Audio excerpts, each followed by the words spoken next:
Hello મિત્રો, સ્વાગત છે તમારું ફૂડ ફોર યુ કુકિંગ ચેનલની અંદર। તો આજે આપણે બનાવવાના છે સેવ ટામેટાનું શાક। તો ચલો જઈએ રેસીપી તરફ। ટામેટાનું શાક બનાવવા માટે અમે અહીંયા લીધું છે 1 ચમચા જેટલું તેલ, 1 ચમચી જેટલું જીરું। જીરું આપણું જ્યારે તતડી જાય ત્યારે આપણે એની અંદર ટામેટા મિક્સ કરશું। ટામેટાને આપણે મિક્સ કરીને બરાબર હલાવી લેવાના છે।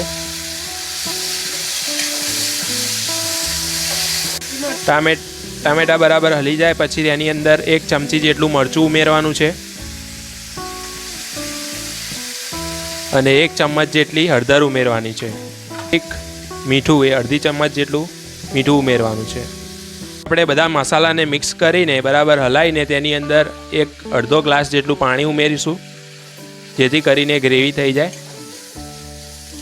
અમે અહીંયા અડધો ગ્લાસ જેટલું પાણી ઉમેર્યું છે। તેને ઢાંકીને 10 મિનિટ માટે ચડવા દઈશું। જે ટામેટા ચડવા માટે મૂક્યા હતા તે રેડી થઈ ગયા છે। આપણે તેને હવે બરાબર હલાવી લેવાના છે। એની અંદર થોડુંક પાણી રેડીશું અને તેની અંદર થોડીક ખાંડ નાખીશું જેથી કરીને સ્વાદ થોડો સારો આવે। તો અહીંયા અમે થોડીક ખાંડ ઉમેરીશું। અમે અહીંયા અડધી ચમચ જેટલી ખાંડ ઉમેરવાના છીએ અને તેને બરાબર હલાવી લઈશું।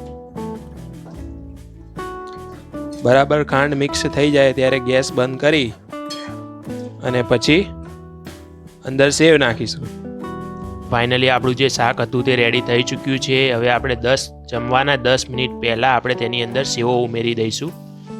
અહીંયા અમે ઝીણી સેવ ઉમેરી છે। ઝીણી સેવને અંદર નાખીને બરાબર હલાવીને મિક્સ કરી લેવાની છે જેથી કરીને તે શાકની અંદર મિક્સ થઈ જાય અને હવે આપણે તેને રોટલી સાથે સર્વ કરીશું।